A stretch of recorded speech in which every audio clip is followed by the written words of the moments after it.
Once upon a time, someone once said one of the most difficult things is to hedge against your assets.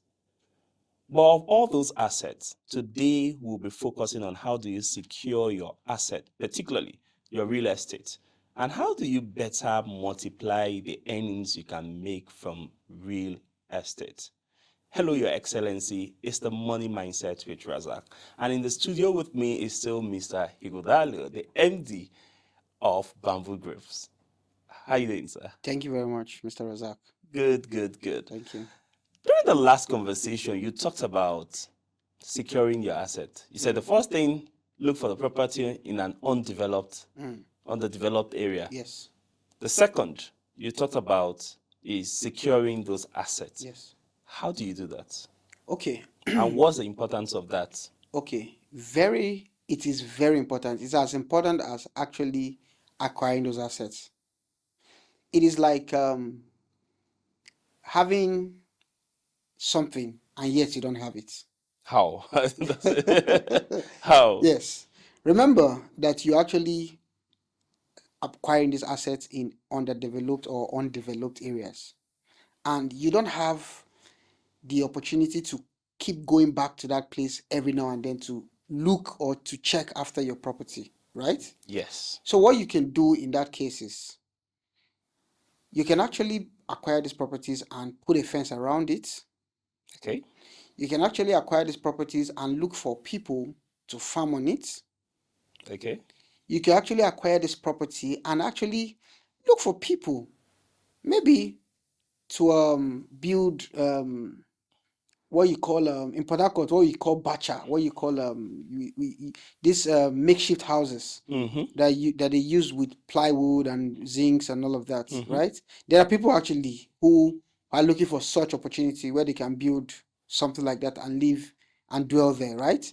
Another thing you can do is to probably get security, get some of the people in the community, right? Maybe a trusted person in the community, and ask that the person help you secure the land. Have an agreement with the person, and maybe the person can actually go in there, not farm directly or indirectly. Look for someone or people who would farm there, and then actually, help you take care of the land. Yeah. But most importantly, it is very important. In fact, it is critical. It is as important as acquiring the land itself that you have to fence and gate the land. Where is the situation about C of O, R of O? Because I'm sure a lot of people are also even confused. But maybe where do you place that?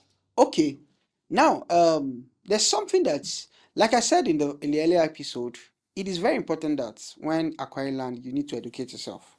Okay. Education is key. I think it was in 1986 or 1987. I can't remember exactly when the Land Use Act was enacted in Nigeria. Now, the Land Use Act simply states that every land in Nigeria belongs to the federal government. Okay. Yes, but administered via state government, through the state government, right? Okay. And so that was where the C of O, Certificate of Occupancy, was actually introduced. Now, the idea here is simple. You can buy land. Depends on where you are, however you get your lands. But for you to be recognized, bearing in mind that lands in Nigeria belongs to the federal government. So you can be somewhere today and you built your house and the federal government decides that maybe they found some minerals under your land and they need you to move out. And then because they need to mine the minerals or drill oil, the land belongs to them.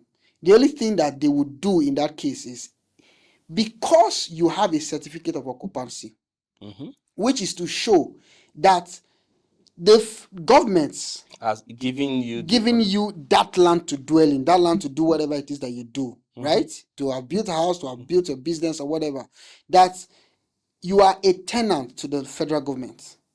And it's usually issued for 99 years. So after 99 years, it is required that you go and get a new C of O, right? And so, but in that case where you have a C of O, the government, you can actually have a right standing with the government to have conversations, to have negotiations with them.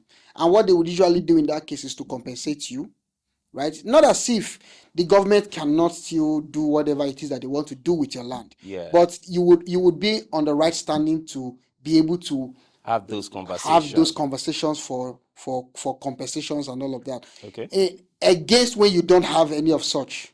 But what's the RFO? Now the RFO is still almost the same thing as the CFO, Okay. right of occupancy. But now in Nigeria, there are several kinds of titles, right? A CFO is a title, an RFO is a What title. differentiates it? Now I'm coming. Even a deed of conveyance, as against what people think, a deed of conveyance is also a title because it's presentable in a court of law. Because don't forget, a deed of conveyance is actually prepared by a registered lawyer. Sure. Right? So if you have a registered document, of course, it is also important that you don't just go and have any kind of charge and bail lawyer, like we like to call it here, to prepare a deed of conveyance for you. You have to ensure that it's a registered lawyer who prepares your Those deed documents. of conveyance as well. So in Lagos, there are several.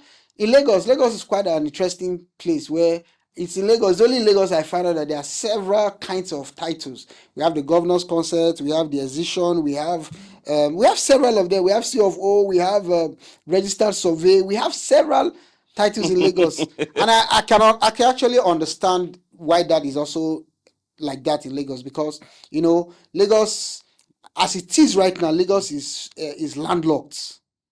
The lands in Lagos are Not enough anymore. not enough anymore. They become so commercialized that there are not enough lands. If you can remember, in the last few years, all you kept hearing in Lagos is Ekpe land and Ekpe land and Ibeju-Lekki. Yeah. Even Ibeju-Lekki right now is almost finished. Of course, that's And- my and that's my Ekpe- state of my local government of Oh, origin. interesting. And Ibeju-Lekki is almost finished, and Ekpe, as it is, Ekpe is the boundary between Lagos Lagos and State Ogun and Ogun State, and that is the last part of Lagos. And I can understand why Lagos State government is actually currently doing all that it's doing to ensure that they are able to maximize that This remaining property. part of Lagos State as well.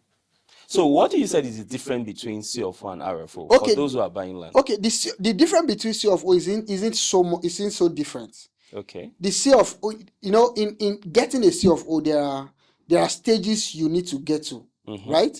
You need to actually go have a registered deed of conveyance. Then you will now go and pay and get some other documentation. So RFO is more like a stage before you get to your CFO, CFO. right? Okay. Right of occupancy. CFOs are usually signed by the governors, Yeah. directly by the RFO governors. is signed by RFO, I can't remember exactly who signs RFO, but it's just a step away from getting a CFO. but at It's least also if a you have title. it, also it gives you some comfort. Yes, that it gives you own some it. comfort as well. That's interesting. Now, I mean, we started talking about land banking on the last episode. Yeah. How do I could say this location that, because I mean you have plethoras of real estate companies. Yeah. How do I know like this place 5-10 years something will happen?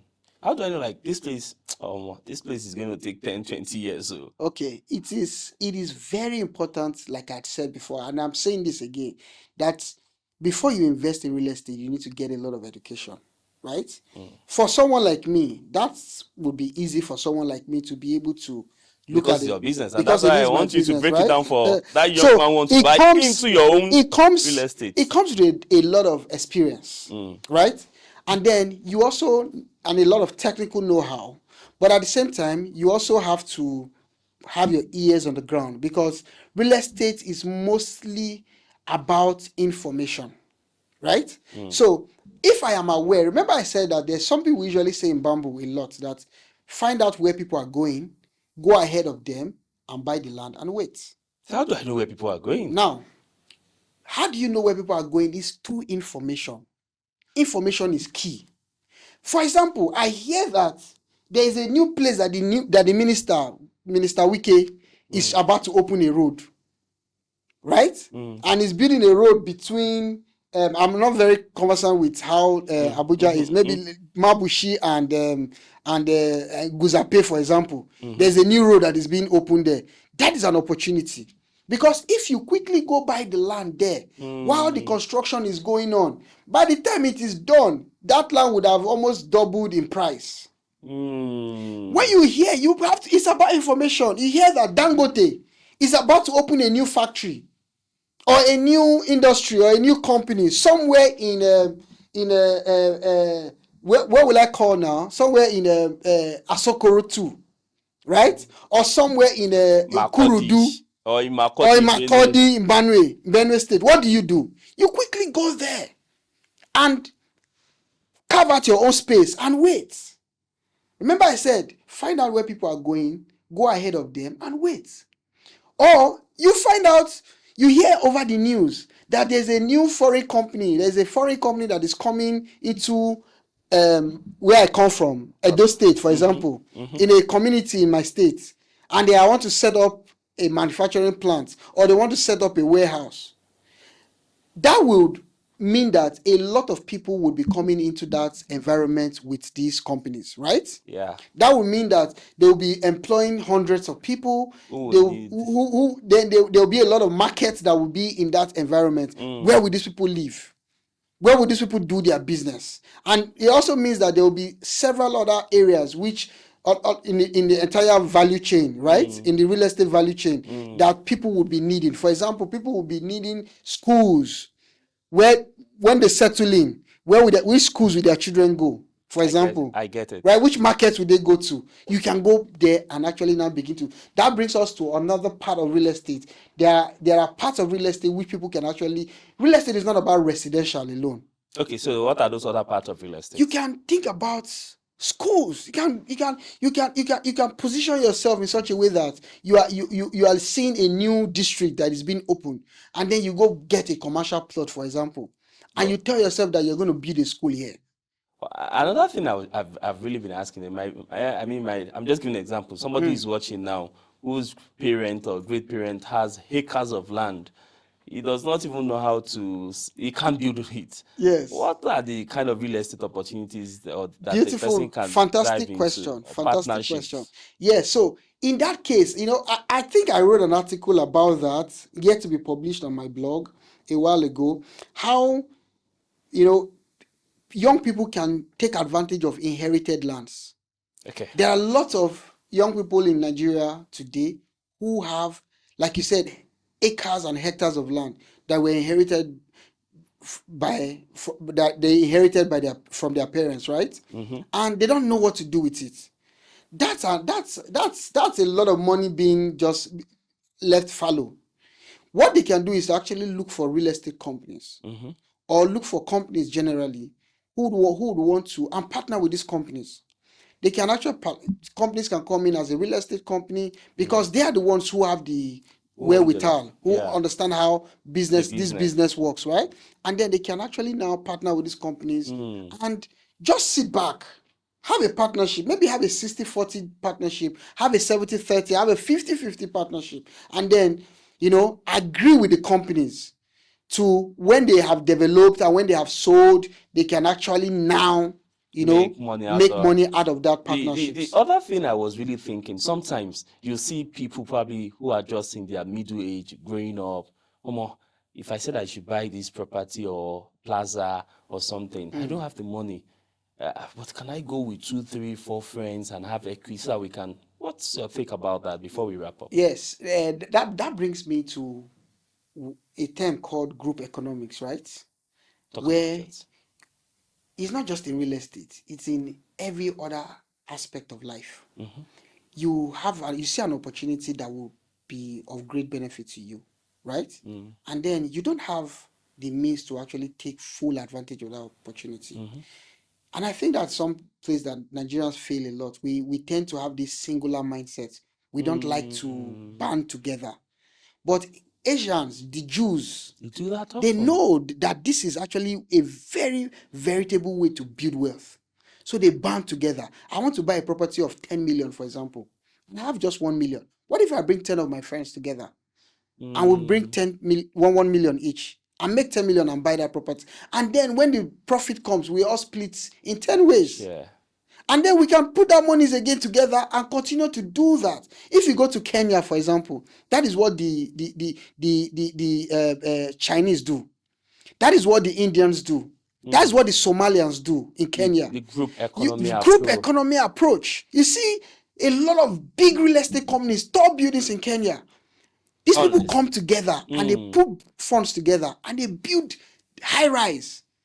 And at the end of the day, when they sell, they are in a lot of money. And I think that is something that a lot of Nigerians should begin to look into.